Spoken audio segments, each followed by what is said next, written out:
Welcome everybody. We're here for another exciting session of simulation with Cooper Critical Care. So last time we did ECMO Sim, we went over VV cannulation, kind of who we select for VV cannulation, how we go about doing that procedure. Today we will review a lot of the same concepts and then go into kind of some areas that we may not have talked about yet. So it should be a lot of fun. So just I guess we'll just kind of review to start. So we have our simulation man here, and I'll give you guys a scenario and then we'll go into it and talk about the circuit as well. So today we have a patient. He's 22 years old. He is an honorary prince of a great lost nation. He's a donor of the hospital. He has friends in high places, and he's here with ARDS, severe. He's not oxygenating well on the mechanical ventilation, and you guys are tasked with keeping him alive at all costs, and you have all the resources available to you that you want to do so. So right now his ABG on mechanical ventilation. He's on PRBC. His tidal volume is 300. His PEEP is 20. His PaO2 is 50 on 100% FiO2. And we made the decision that we're going to cannulate him for VV ECMO. His cardiac function is good, so we're not concerned about needing VA support at this time. And we don't see any contraindications from other medical comorbidities or other end organ dysfunction. So if somebody who wasn't participating last time want to help us to cannulate him for VV ECMO. So last time we talked about selecting our cannula size, right? So we typically use ultrasound for peripheral cannulation. So we're going to measure our vessel size. So you remember how we do that? So you get the diameter and how much you have to out this way? Wait till everybody at home. That's all. All right. So we're going to measure the diameter, and then I forget what we have to multiply by to get the French. Sure. So we measure the inner diameter of the vessel we're looking at, multiply by 3, so millimeters of the diameter times 3 gives us our estimated French size. Okay. So we can go anywhere, usually 1 to 2 French down. Okay. Do we have an ultrasound or am I? No, we're just talking about that. Okay. So we're going to estimate our French size.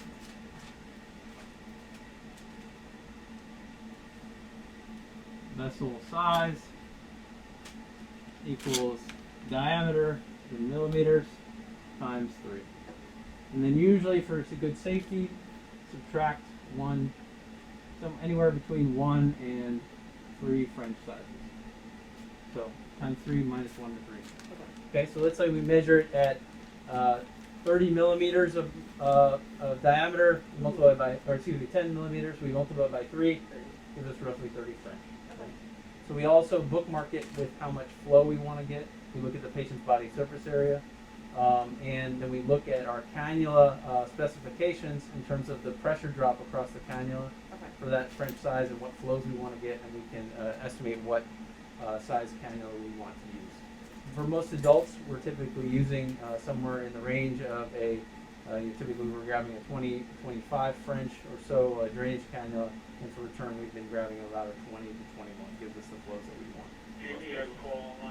Okay, so here we have a 25 French venous return cannula.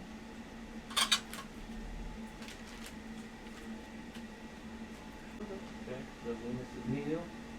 So why don't you go ahead and stick, and what we're going to do is thread our wire, do it percutaneously just like we do a central line. We have several dilators that come in the kit with this guy, and we'll go ahead and cannulate here, and we'll cannulate up from the neck. Okay.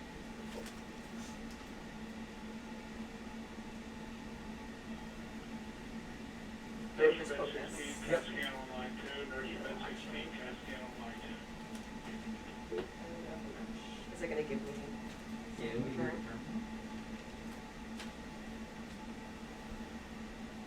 Yep, there you go.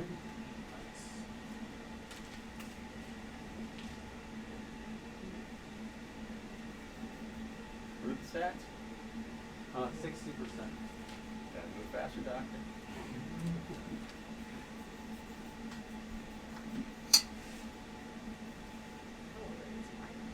Really long. You're up in the IJ right now. which is actually not that uncommon. You might see that when the person's cannulating up here.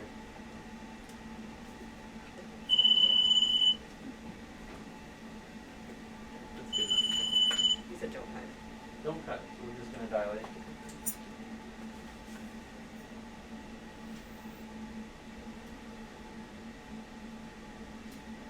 Are they usually numbered, or I mean, this one's smaller, so this one's smaller. Yeah, so they usually come in the kit. So with these, at least the drainage cannulas that we carry, they come in the kit. Okay. If not, sometimes we have kits that have the French size of the dilator, which we usually use a French size smaller than the actual cannula.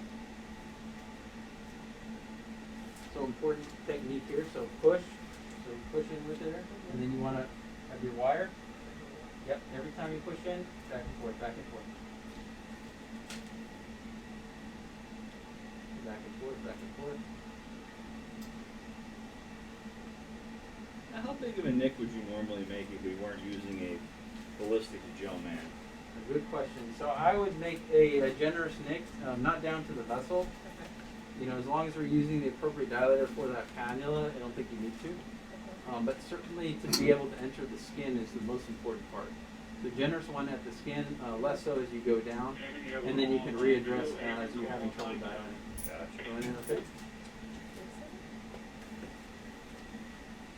I don't think it's actually in my vessel. Okay, keep I think we going. went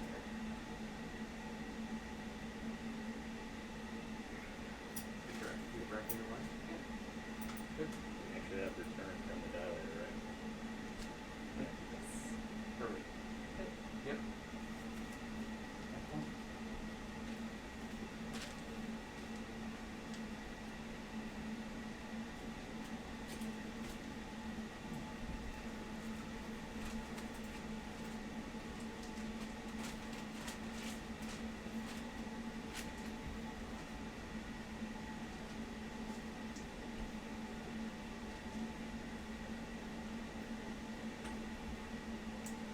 Good technique. Last one.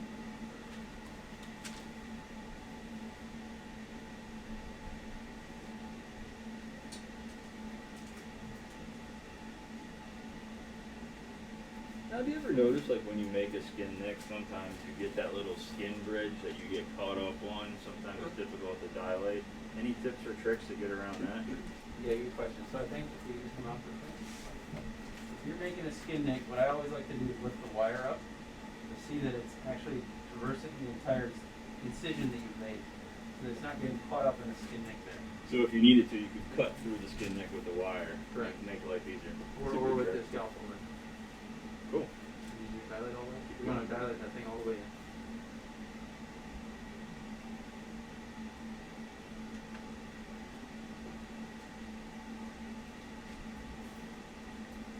Put it all the way. Go pub it. Good one. Yes. You're good. You're good. Yep. So Good. our viewers at home are wondering, at this point, do we just have blood pouring out everywhere? Good question. So usually when you Well, have it's here. so you need to hold pressure every time you take the dilator out. When you have the dilator in the vessel, you're not really going to see much blood. But certainly when you take it out, it's going to bleed a lot. So we have to hold pressure between the dilators. And when we're getting ready for a cannula, I can leave the dilator in while we're getting everything ready to go. You'll leave it on the wire or in. Yeah. But Actually. you've already done it, so we're okay. So, all right, so we're going to take our cannula here. Okay, so final step. Take our cannula. So that cannula has an inner dilator. Is that white piece? Yep. Okay. So that It stays comes in on. the kit. Yeah, so we can take this out. Show everyone.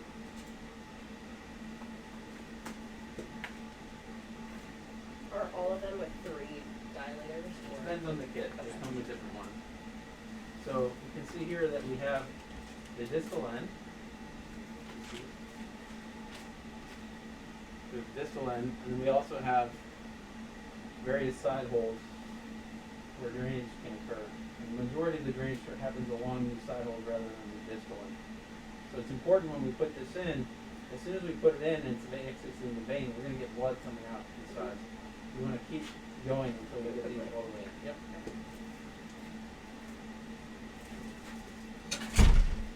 We're not doing what that is. You we want to will. show the dilator?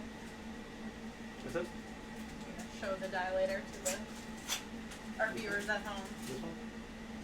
Yeah, the inner dilator. Okay. So this is flexible. It's just more of a, it's like a stylet in a way.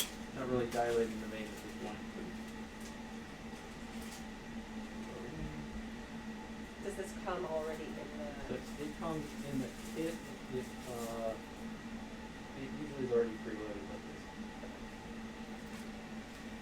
How do you decide how far to put in the cannula? What's that?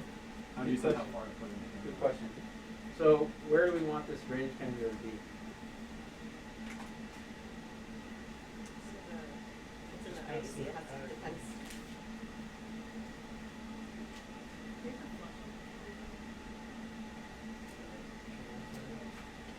What do you guys say? Just past the right Yes, if you flush it before you put it in, generally not. It's gonna flush itself with blood, and then you're gonna bleed back, and you're gonna, so you don't have to worry about air being within the cannula because the blood will come back, and then when you hook up, right, and you connect and you bulb syringe the fluid, you'll have a fluid filled cannula. But it's a good question, as most of you guys traditionally, flush wire. Are we using longer wires? I'll put that together. You need a word? Not a Or- recommended technique. I see.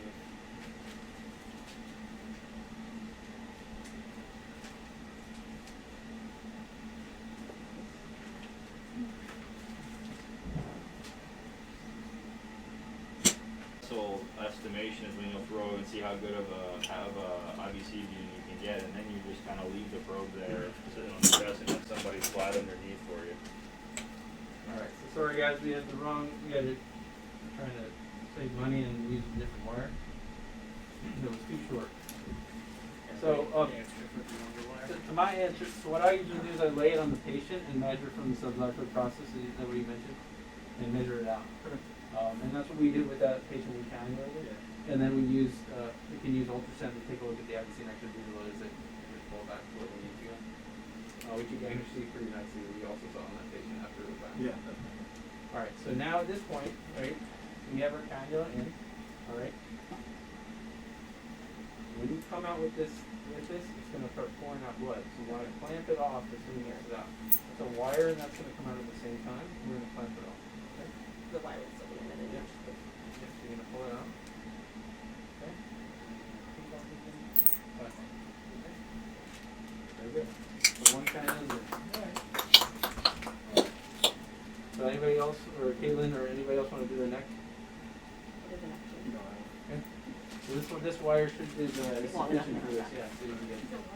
So there's the cannulas and things. Well, you know, on our VA computer. I may still see them right now. You're good.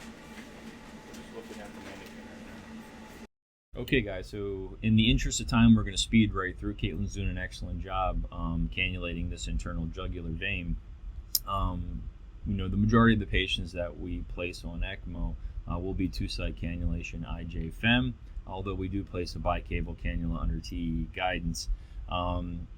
It's important for us that two providers work simultaneously so that we can cannulate both sites at the same time and minimize the amount of time between cannulation, heparin administration, and flowing on ECMO so that we don't develop clots. Some of the things that Dr. Noel mentioned about optimizing French size are very important, especially when working in the neck, as these patients may be intravascularly volume depleted at the start. And then also, not just exposing your landmarks, but also pulling a little bit of tension on those neck planes by hyperextending the neck can be helpful as you serial dilate with these large dilators. As soon as Caitlin's finished up here, we're going to go ahead and get ready to connect and flow on ECMO.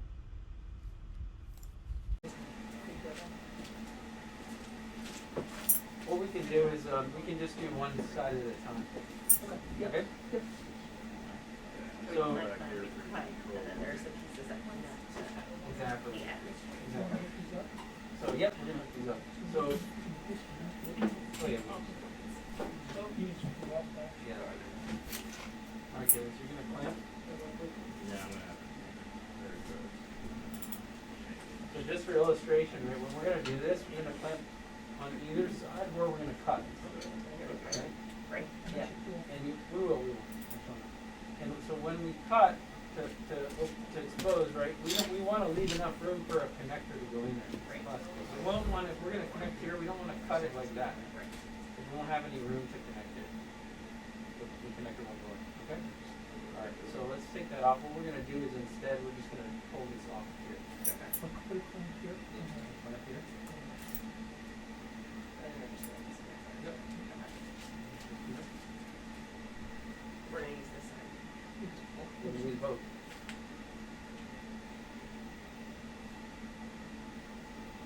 Basically, we're gonna just pull.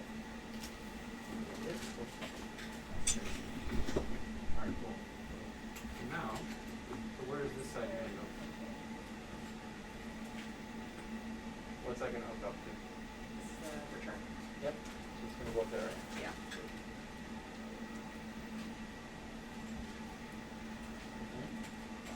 So do we need, this piece in there, so it'll connect here, then we have to put this on both sides. Yeah, so how do we do that? So this gets like Tell me drilled what in. to do. Alright, so continuous, slow. There's somebody else both in there. sides.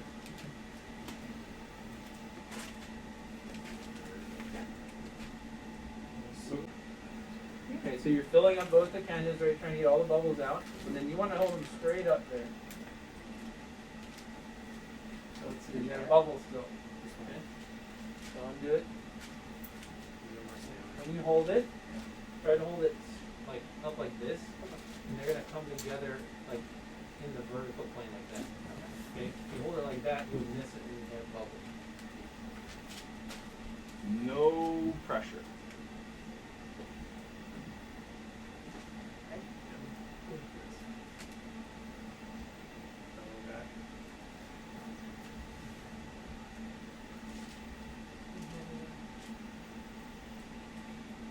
Okay, pretty good. Well, say that. Say you did a good job. Okay, so let's hook up on the return.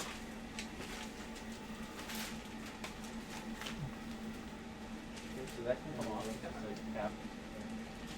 Can you secure that with anything tapering?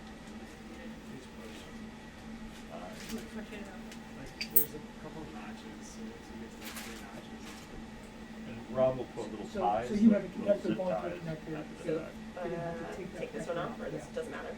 no, you take that, that's part of the, just take that one off, right? No, the one on the, right there. So you can get it out, yeah. No, we can just cut a little snip. Here, I'll just do this. Just use this, and just kind of pull it up, and use this. So you take this, and you just.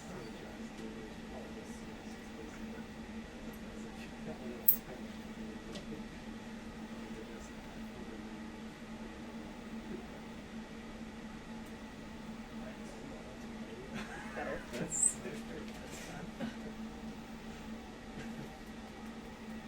No bubble next or So if you had to, what's that little side port for? Yeah. So in a cardiac in open heart surgery, we would use that to de-air because So if you needed to suck that bubble back, you could hook a syringe up to that. So right now you're clamped. Did you want to hook a syringe? We don't have a syringe, do we? That's okay. So you could hook a syringe up to that and suck your bubble out if it's past the clamp. Also, Yes, just you make can. take the time right now to make sure that it's on there tight. Because this is one of those situations. No, the Oh, little this. the white cap. Make sure that it's tied tight. Because sometimes it'll just pop off randomly when we turn patients, and you have this jet of blood shooting all over the room. Cool.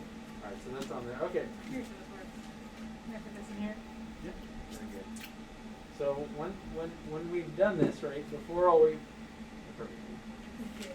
Oh yeah, who bubble like? You just put Yeah, it so like you'll this. have to you'll have to unclamp unclamp the patient. so that you can suck. You have to unclamp from the patient, and then suck the bubble and blood back into your syringe. So hold it vertical. Always air always goes to the ceiling, right? Air always goes to the There we go. ceiling. Air always goes to the ceiling. Air always goes to the ceiling. That way it comes up to you. Bubble comes up to you. Got it. Okay, you got it? It's all the way up to the other side now. All right, now clamp the patient. Then you clamp the patient again. Yeah, and then take your syringe off. And hold it up vertically too, so I don't dribble out the Oh, no, no, hold on. There you go. Then how do you, someone else Just like take it, yeah. quickly? You're closed, so you're fine. You don't have to So you worry. quick get the bubble back. Yeah. You And kept trying. Another important thing, we don't want to switch this to the patient's face. Like, I mean, this, we This don't want in. this facing in. It's just going to irritate Oh. and cause wounds. It's just going to face out. All right. So now that we're connected, we're clamped off, we're ready to start our flow on ECMO. Okay. Now, when we're doing this, we have Rob, or a perfusionist, who's got the circuit all ready to go. Right? And usually it's already they're ready to turn up our flow as soon as we're going on. I think for learning purposes, we have it off, correct? Very good. So I want somebody to get up into the circuit, and I want you to turn it on. And we're going to initiate flows on our ECMO circuit here. So, there's an on-off switch. We push the on switch. And go through the setting. It's going to always give you some valve. There's two things to do. You have to push the silence button and the clamp button. And it should start. Now when you plug this in, it should be power loose. It should show that you have electrical power. Right now it's showing it's on yellow, it's showing that it's a violet. So it is not getting electrical current to the machine. So you have to see where you go ahead and just check that real quick. We'll close that. There you go. Let's see if it comes on. Still not coming on. They're about to leave now. But what else? This plug. Also check the plug, make sure it's plugged in. Maybe not. It's pressing in all the way, right? Alright, now give it like 6 seconds or so. See if it converts over. And now you're on, it looks like you see green, you see this machine. This is saying that the machine is now charging back up. Okay. To 50%. Alright, anytime you come in, you see yellow, there's something wrong with that. Okay. So, to engage the machine, with this machine, you gotta set the RPMs to 0. Right? So, see what it is, see what up, Bring it all down. push down, remember, the 0, now it's 0. Now you're ready to flow. Now you can come up on the flow. RPMs are going up. Yeah. So this is your plan. But, so, we're not flowing. Right. So we have to figure out how do we get flow back? Put you on last Okay, flow. so for everybody at home, if you couldn't hear right now, they are they turned up the RPMs, but we haven't established flow. So now it's Caitlin's job to figure out why we're not flowing. Good. Still not flowing, correct? So what was wrong? For a plan. We were still clamped off. Very good. Okay.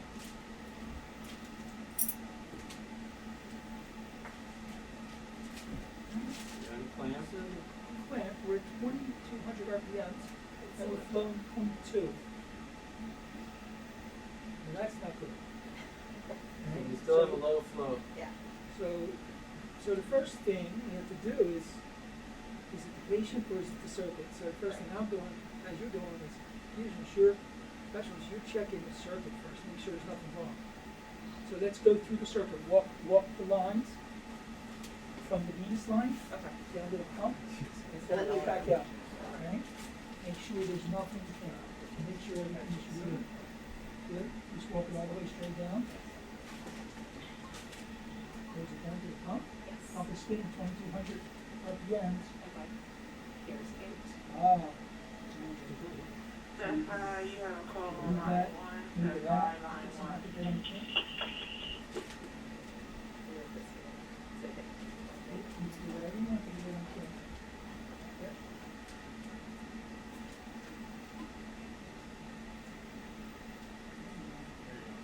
Check Yeah. your flow. Yeah, 2.5. 2.5 liters a minute. Okay. So So you're on for what, now you've been on for like about an hour, right? And the patient's temperature is like dropped all the way down. Yeah. So you have your heater, make sure it's hooked up. Your oxygenator, your lines are hooked up, all right? Yes. Here you go.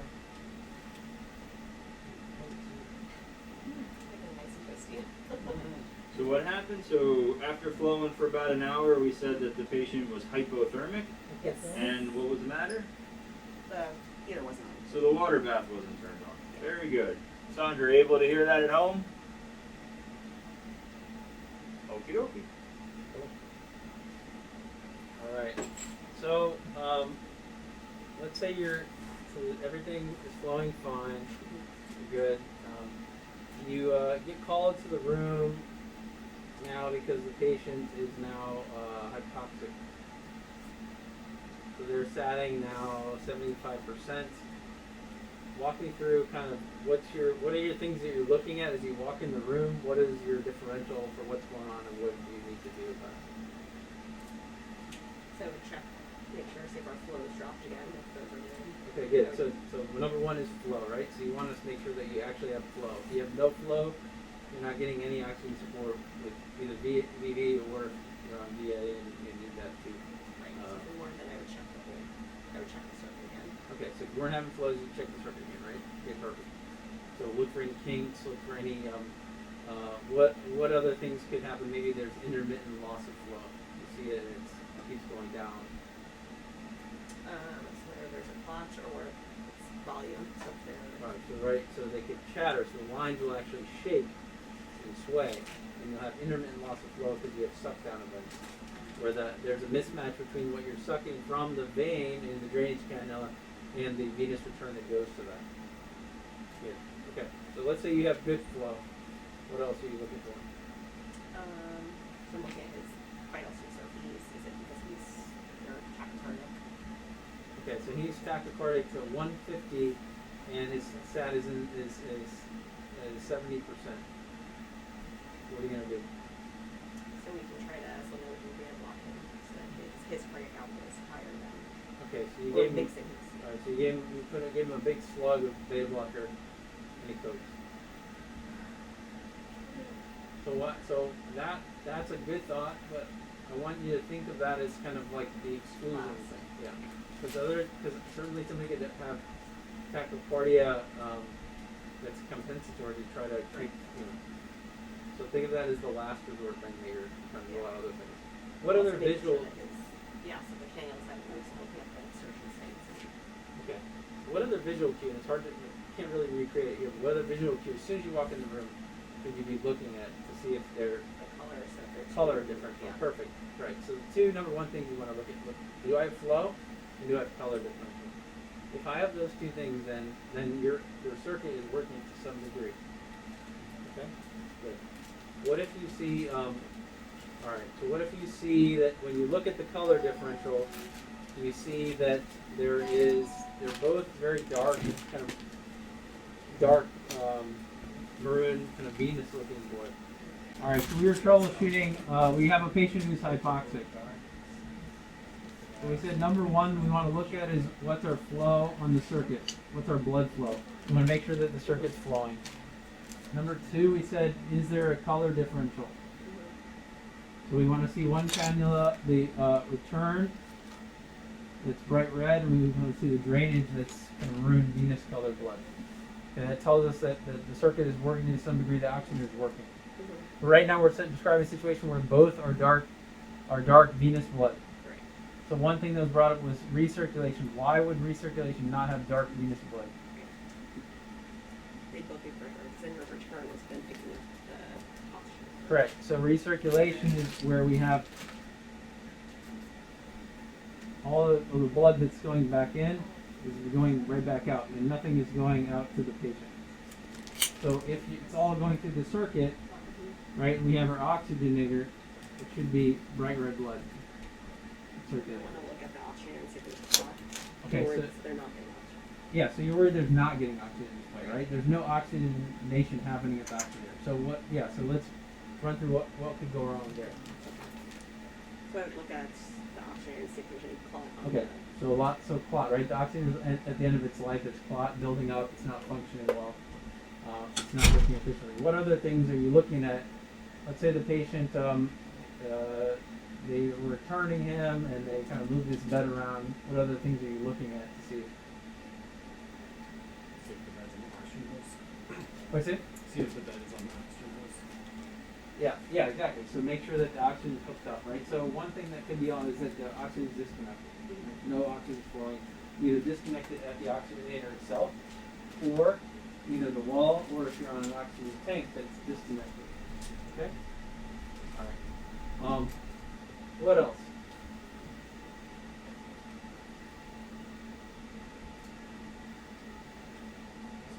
Yeah. Quiet? Oh, sorry. Okay. Got it. So we have our flow meter for our mixer, right? And so we have two options here. We have our sweep gas flow rate, the liters per minute of the mix of oxygen and room air that's going through the oxygenator. And we also can select the FiO2 of that gas that's going through, right? So we had it turned, if it was turned to, and assuming we're connected to the wall oxygen and the air, we could have it at 21%, which is room air, right? Or we could have it all the way up to 100%.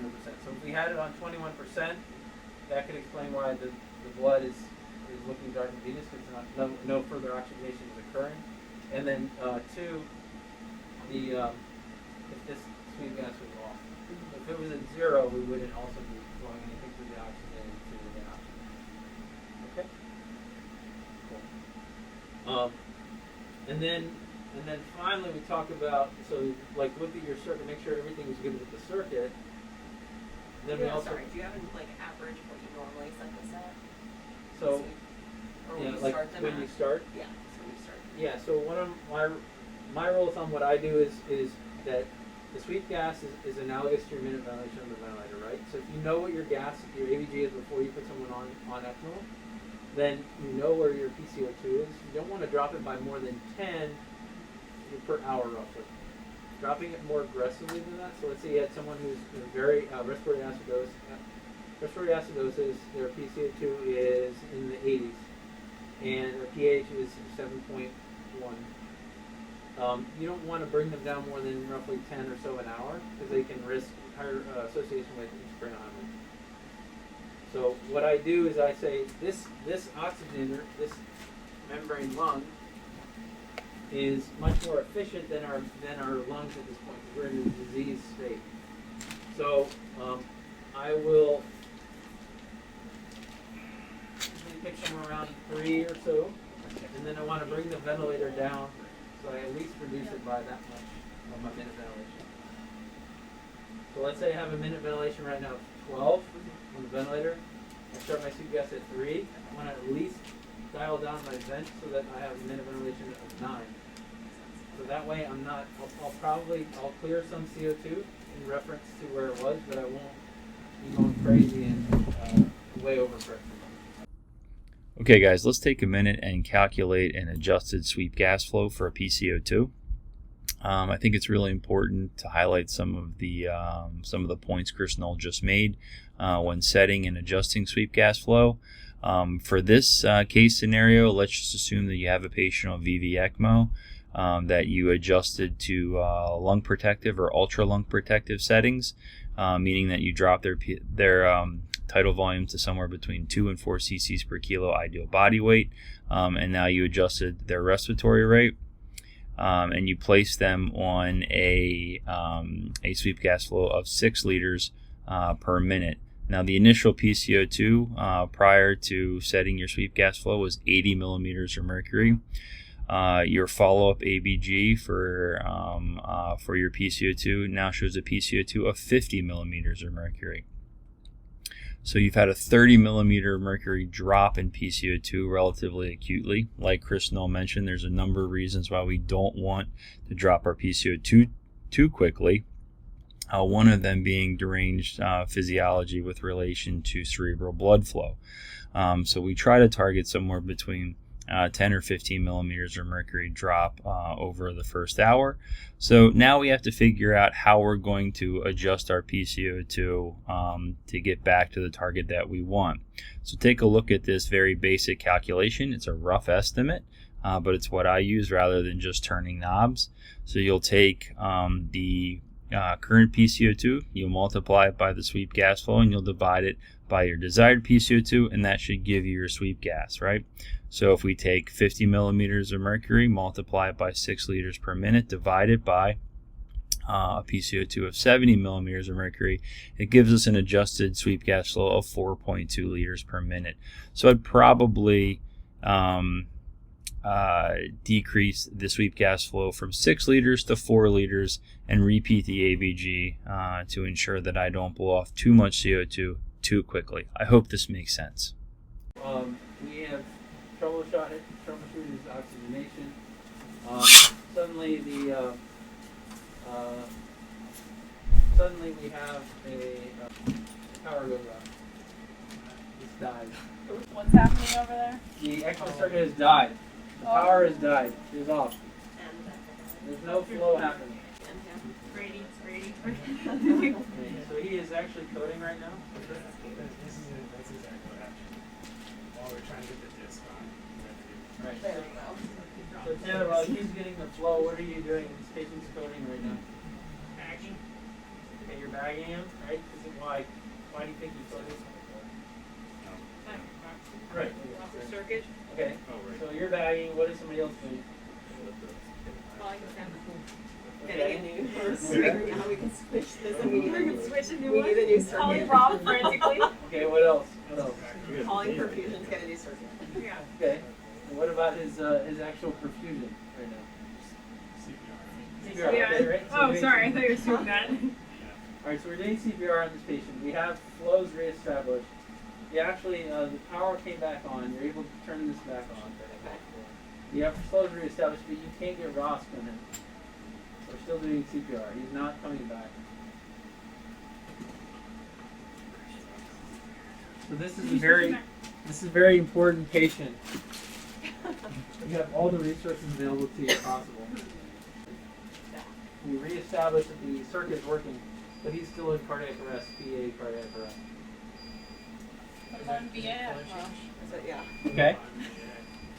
Let's do it. Let's do CPR. Okay. So who wants to put him on? All right. So our patient's in arrest. We have all the resources available to us. So we're going to put him on VA ECMO. So the decision was made to place the patient on VA ECMO for cardiac support. The patient is in active cardiac arrest, so what we would refer to as ECPR, meaning that we will take over the work of the cardiovascular system in order to provide perfusion mechanically. So we will cannulate the arterial system. We could do that centrally or peripherally. Obviously, we are medical intensivists. We're going to stay out of the central chest and access the patient peripherally. So we're going to do peripheral VA cannulation, isolating the right common femoral artery and accessing it percutaneously. Now, two approaches via the common femoral. You could go through for a surgical cut down, exposing the vessel. I think this is what would traditionally happen inside of the operating room. It also allows you adequate visualization and access to put in a distal reperfusion cannula. An example of a reperfusion cannula would be sort of this 5 French catheter that hooks up and provides anterior grade flow to the lower extremity. I mean, as you can imagine, placing a 20 or 22 French return cannula in the common femoral artery, depending on your atherosclerotic burden, could cause total obstruction. And then limb ischemia, which is one of the devastating and commonly occurring side effects to VA ECMO that we see. In order to avoid that complication, using a large French return cannula, we'll place a distal reperfusion cannula. Now, in this situation for ECPR, we may only need 2 or 3 liters of flow as we reestablish pulsatility and support with vasoactives. So we'll probably place a smaller French cannula for ECPR, something like 14 French. In those situations, I think we can feel pretty confident up front to not place the reperfusion cannula prophylactically, but it really will depend patient to patient, the size of the cannula that we select, and how much flow we think that we need to provide the patient. So in this situation, we've elected to go with a 14 French perfusion cannula and elected to hold off on placing a distal reperfusion cannula. And you know, so the approach is similar, Seldinger technique under ultrasound guidance, accessing the vessel. This also would be an opportunity for you to measure the French size of the vessel, so you have a pretty good understanding about the size of your return cannula versus the size of the vessel you're cannulating, and then certainly that may help give you some insight into whether or not you think you need a reperfusion cannula to provide perfusion to the lower extremity.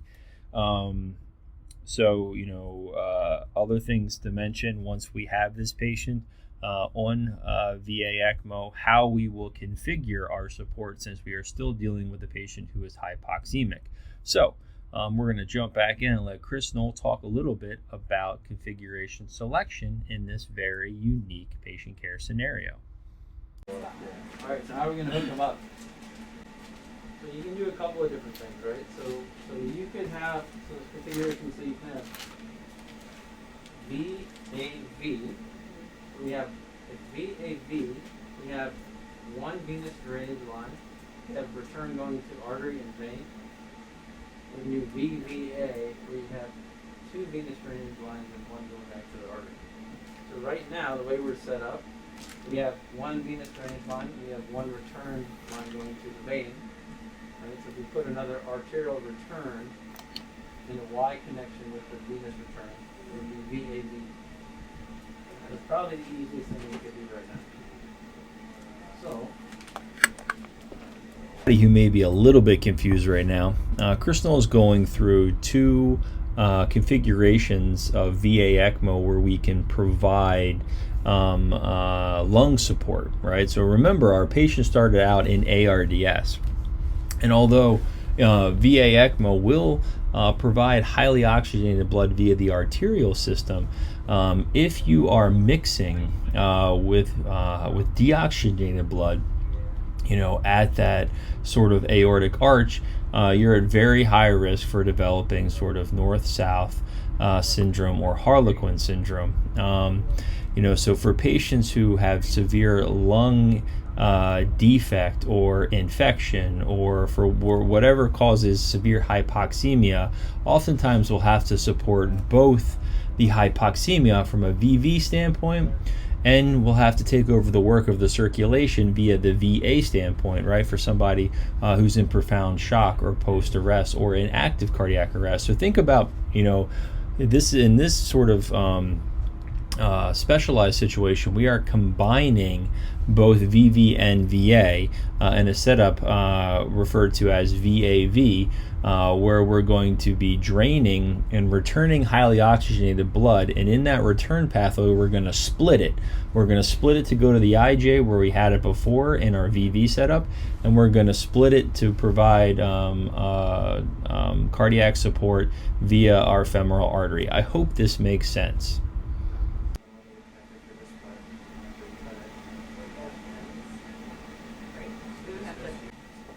Do you run into problems because you have an arterial return that's flowing back to the aorta and putting pressure on your mitral valve? Then you also have a venous return cannula that is going into your right side and or your tricuspid valve. Do you run into more like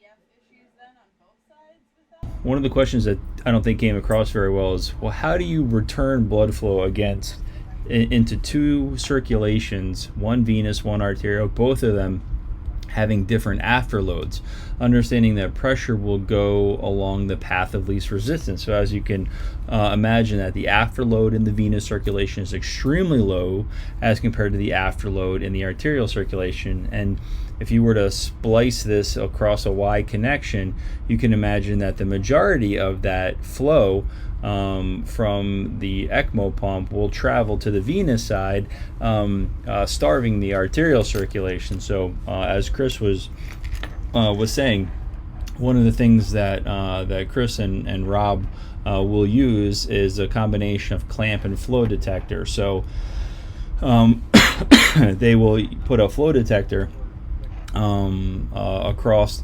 say, the venous limb, and then apply a clamp to increase the afterload so that they can augment the flow. So say that we're flowing 4 liters to the venous circulation and only 1 liter to the arterial circulation. We have the flow detector to tell us 4 versus 1, and then we'll apply a clamp, increasing the resistance by decreasing the diameter of that tubing, and that will help shunt blood towards the arterial limb of the VA circuit, and decrease the flow for the oxygenated return to the internal jugular. I hope that makes sense. So you can look at this diagram and hopefully pictorially at least it'll resonate with you. You one, can do it percutaneously. 2, you're getting away from LV distension, and then you also have a means of getting off VA ECMO. So if you want to wean off, you can end up with just the Impella, which is less invasive support. The only issue with the Impella is that if you have north-south syndrome from maybe pulmonary disease, you're not, you may end up, unless you're doing VAV, or you have a return into the venous side, you're really not helping to oxygenate the upper part of the body. Because all you're doing is unloading the LV without oxygenating the blood. The question here was related to how do we offload the LV in a severely depressed LV that is no longer ejecting. We want to diminish the wall tension and stress that we see with countercurrent flow from the VA system onto a severely depressed LV, so that we don't cause geometric distortion over time. Many centers will use a number of different techniques to offload that LV. Could use atrial shunt, could use Impella device, or you could use an intra-aortic balloon pump. I think most centers are comfortable with the use of ECPella or ECMO plus Impella device, and that was what this question was related to. And I think in the majority of our cases, we would offload the LV with an Impella. One of the things that Chris wanted to mention is that in the situation where you develop Harlequin or North-South syndrome, because you have all this deoxygenated blood that's collecting and developing this mixing cloud around the aortic arch, that an Impella in and of itself is not enough support, and that we do need to provide oxygenated blood via the pulmonary arterial circulation so that it can return to the left heart, which again, the reason for choosing this cannulation strategy is to support both ARDS and circulatory collapse, and that the Impella device doesn't support oxygenation, but its function is to offload a severely depressed LV. So worth noting that you can use the Impella to help you wean from VA ECMO. So when we do this, right, we're now returning blood to both the artery and the IJ, right? So the problem is this is so everyone can appreciate this it. tubing is the same size, right? Here's the return cannula, the Y connector, returning femoral arterial into the central arterial circulation, and then returning oxygenated blood into the IJ for VV. Right. So some of the issues, let's say we're only on 4 liters of, which is now considered part of your cardiac output, right? Which you want to try cardiac output. Flow's going to go to the most, least resistant, right? And I would say right now the least resistant could still be going to this. So sometimes you have to take a clamp, take out the side clamp. You might have to clamp. We can measure flow. I can get something to externally measure flow going to this. Because if you may right now at 4, you may only have 2 liters of flow going to your artery, and the patient still needs. So you can take we have different types of clamps. You can maybe just clamp a little bit, partial clamp. I can measure the flow, and maybe you want 1 liter, 1.5 liters coming to the hijack, and the rest going to your femoral artery, right, from the cardiac outlet. You probably just have to go up on our flow route for like 5.5 liters to get. You don't want this to clot off, but at the same time, you want to deliver most of your cardiac output to your femoral artery. Is that only if you have some recovery of cardiac function? So if you have a complete cardiac standstill, if you just remove the Just remove it, because yeah. it's not going to go through the Yeah. heart pumps. Yeah.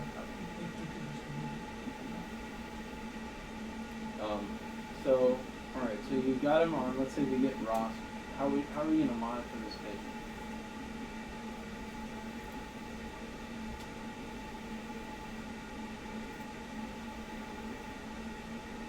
So, like, where would we put our monitoring devices? What kind of monitoring devices do we want for this patient? We want to have our right-sided A-line. Okay, so right-sided A-line. Why? So because you have backflow of oxygenated blood over the aortic arch, you want to make sure you're oxygenating your brain. So if you're taking your PaO2 measurements off the right side of your arm, that's your first branch of the aortic arch. Mhm. And so if you have decreasing oxygenation there, you've hopefully caught it before it's all the way to the left side with your mixing cloud moving. If there's return of cardiac function, pushing back against the backflow of oxygenated blood. Yeah, so it's going to be your first point of exactly. So the worst, yeah, exactly. So we want to monitor with the right radial artery. So what if you see no? Let's say you put you have no pulsatility on your A-line. Then your concern is that you're not having enough cardiac function to pump out pulsatile blood from native cardiac function. So all of your mixing cloud is all the way down on top of the aortic valve. Which is why I was asked about the impella piece, because if your aortic valve isn't open, then you can clot your LV. Everybody understand that? Yeah. All right. So so one, you can see you want to look at your A-line tracing and see if you have pulsatility. Two, you can actually look on the echo and actually see if the valve is opening. You may have intermittent where at some points it's opening or not. And so options for that is you can drain the left ventricle through surgical means or through other devices like common ones would be an impella, where you actually have flow going across the aortic valve. There's some places might try a balloon pump, but really the data for that is, as in any indication for a balloon pump, is very limited, and the amount of one thing I was reading in terms of like how much it decreases your wedge pressure, it's like 4 millimeters of mercury while you're on VA ECMO, which is kind of minuscule. So what other devices do we want to monitor with other than a right radial or right sided arterial line? We have the cerebral perfusion. Okay. Right? Yeah, so you can look at your perfusion with cerebral, the cerebral perfusion monitor to kind of see how well you're oxygenating your upper body. What about in terms of LV filling pressures and kind of getting a sense of the distension other than just seeing if the valve is opening? What's our gold standard for that, for measuring LV left-sided filling pressures?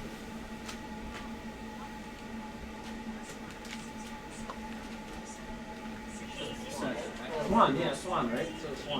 So Swan, you can see if you're having elevated wedge pressure or elevated PA diastolic is your surrogate for wedge if you're not going to wedge the patient, to get a sense of whether that LV, the pressure is building up, and that you need to go toward more your adjuncts in terms of draining the LV because of that competing flow coming backwards, retrograde up the aorta, and increasing the afterload against the already weak myocardium. So PA catheter, arterial line, cerebral perfusion. And then one last thing is we talked about a little bit is if you have a cannula, perfusion cannula in the groin, one thing that many places will do up front is put in a distal reperfusion cannula to help perfuse the foot. Now I think Jason, you were mentioning that there's some data maybe coming out for peripheral cannulation for ECPR that not as high a complication because of the size of the reperfusion cannula? Yeah, I think, and I think that that's, sort of the anecdotal experience of a few institutions that have been doing this. If you only need about 2 to 2.5 liters of flow to support someone who's post-arrest, and, you can use a little bit of vasoactives to support them through, you can put a 14 French cannula in, and they probably have a larger radius femoral artery. Some of these patients are probably going to be younger too, the ones that you select for, so they probably don't have a lot of atherosclerotic burden. So you probably get away for a day without having to put a reperfusion cannula in a day or two and then wean it off, which is, I think, one of the benefits to just jumping on percutaneous and then holding off, and then if you need to put one in, you can put one in after the fact. But yeah, I think anecdotally, a lot of places, if they're able to use a smaller French return cannula, have gotten away from having to use to empirically place a reperfusion cannula like you would for full cardiac support VA. Cool. And do you ever have to worry about it occluding both sides if it's too deep, like getting into the? Yeah, I mean, in theory, you could clot your aorta, but we're anticoagulating these patients pretty aggressively, and I think you'd have a pretty bad vessel disease that we're not knowing about. I think that'd be pretty much like case reportable.